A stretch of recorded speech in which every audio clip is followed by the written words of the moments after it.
मैं भारतीय जननायक पार्टी का प्रदेश उपाध्यक्ष कालिका चौधरी, उत्तर प्रदेश।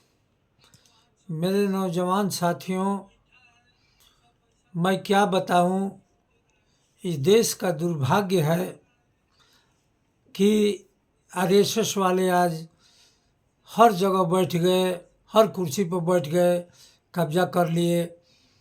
आज बहन जी को देखिए, आज बहन जी कह रहे हैं कि मैं अकेले चुनाव लड़ूंगी। बहन जी का दोष नहीं है। बहन जी के पूर्व एमडी, इनके ज़माने का जो एमडी थे इनके सरकार में, उनके ऊपर बॉम्बे से लगाई, यूपी से लगाई, नोएडा से लगाई, हर जगह छापा मारा गया। बहन जी डर गई हैं। आज जो अमित शाह कहते हैं वो बहन जी करती हैं। तो बहन जी, अब की बार आपका मिशन पूरा ख़त्म हो जाएगा। आज दलित भी पढ़ लिख कर चालाक हो गया है। आप अकेले लड़के एक सीट भी नहीं निकाल पाएंगी। यूपी में विधानसभा में आपने देखी, आपको एक सीट आया रसड़ा बलिया से, वो आपके दम पर नहीं आया। उस प्रत्याशी धन बल के साथ लड़ा और कम से कम 2550 करोड़ रुपया पानी में बहवाया। वो ठेकेदार है उमा शंकर, वो बलिया का रहने वाला है, वो अपने बल पर जीता। बहन जी आप डर ही, अगर बहन जी आप डरेंगी तो दलितों का क्या होगा? आप एगो जेले में चली जाएंगी या पूरा इंडिया के दलित खुशहाल हो जाएंगे तो क्या दिक्कत है बहन जी? आपको आगे की लड़ाई देखनी चाहिए। आज दलित बैकवर्ड बहुत परेशान है और अल्पसंख्यक परेशान है, और इसमें आप भाजपा के साथ साठ गांठ करके आप भाजपा की मदद करेंगी तो दलित भी पढ़े लिखे हैं, मुसलमान भी पढ़े लिखे हैं और बैकवर्ड भी पढ़े लिखे हैं। आज बहन जी आपकी बात अच्छी जनता को नहीं लगी है और जनता चाहती है कि आप गठबंधन में जाएं। भले आपको 10 सीट मिले, 10 सीट पर लड़िए, लेकिन वोट खराब मत करिए। बहन जी, इस समय बाबा साहब का संविधान खतरा में है और इस समय आप मदद नहीं करेंगी।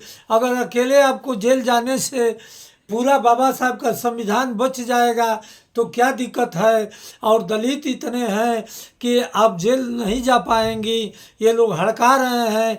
डरिए मत बहन जी। आप इस समय ये वक्त में आपको लड़ाई को लड़ना चाहिए। काहे कि आज मतधार में नैया है।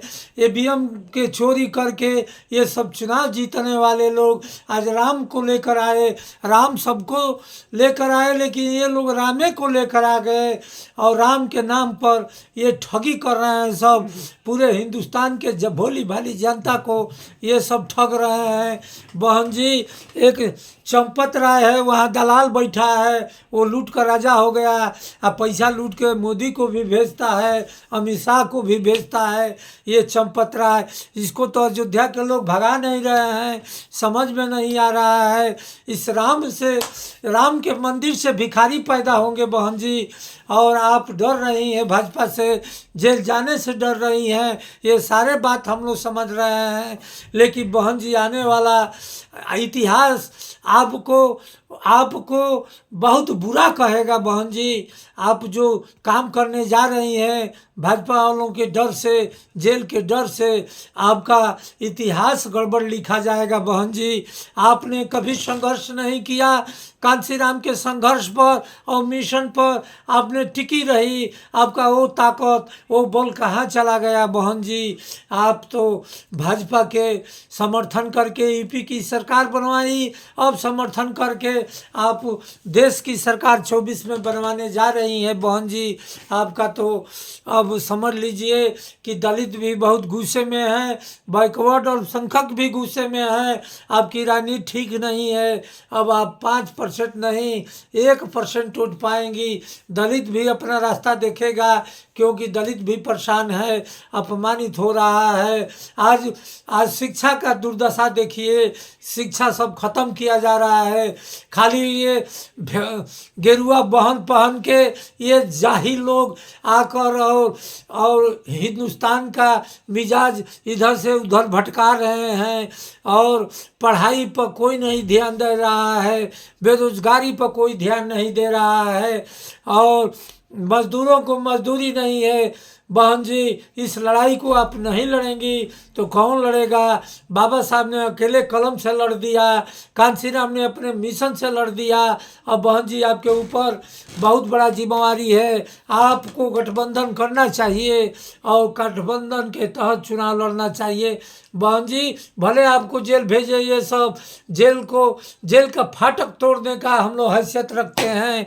बहन जी, डरिए मत और अकेले चुनाव मत लड़िए अमित शाह के डर से। और पैसा लेकर क्या करेंगी बहन जी? मरेंगी सब यहीं छूट जाएगा और आपका नाम इतिहास में अच्छा शब्दों में लिखा जाएगा। अगर भाजपा के समर्थन करेंगी तो आपका इतिहास गंदा हो जाएगा। बहन जी, संभल जाइए, आपको सारे लोग समझ रहे हैं। इन फराडियों से, इन पापियों से, ये खूनियों से लड़ना पड़ेगा। ये जो अमित शाह हैं ये भी अपराधी, मोदी अपराधी, और ये जोगी भी, ये भी अपराधी। न कहीं बहन बेटियों को न सम्मान मिल रहा है, न इज्जत मिल रही है। ये भाजपा वाले दलित बैकवर्ड संगठन के बहन बेटी का इज्जत लूट रहे हैं, उस पर कोई दिक्कत नहीं है। और दलित बैकवर्ड संगठन का कोई भी जाता है तो उसके पैर में गोली मारा जाता है, उसका घर गिराया जाता है। हम लोग अब डंडा और झंडा लेके नहीं उतरेंगे तो नाक से ऊपर पानी चढ़ गया है। आए मेरे नौजवानों, आए दलित बैकवर्ड के नौजवानों, आए छात्रों, पढ़ाई भी बर्बाद किया जा रहा है। आप नहीं पढ़ेंगे तो कैसे आगे बढ़ेंगे, कैसे अपने हक को समझेंगे? और इसी शब्दों के साथ मैं चाहता हूं कि आप लोग भारतीय जननायक पार्टी के राष्ट्रीय अध्यक्ष माननीय संतोष यादव के हाथों को मजबूत करिए, तभी आप लोगों को न्याय मिलेगा। काहे कि वो आरटीपी लेके आ रहे हैं, राइट टू प्रॉमिस। कोई नेता झूठ बोलेगा तो जेल जाएगा, कोई मनुवादी विचारधारा के अधिकारी अगर जातिवाद करेगा वो भी जेल जाएगा। मित्रों, आज हिंदुस्तान का हालात किया है। आज 15% वाले आरएसएस वाले हर कुर्सी पर बैठ गए। इन लोगों की औकात क्या है? हम लोग जब अंग्रेजों को भगा दिए तो इन झूठों को भगाने में कितना समय लगेगा? सिर्फ एकता बना लेना है, एक होकर झंडा और झंडा लेकर इन लोगों का मुकाबला करना है।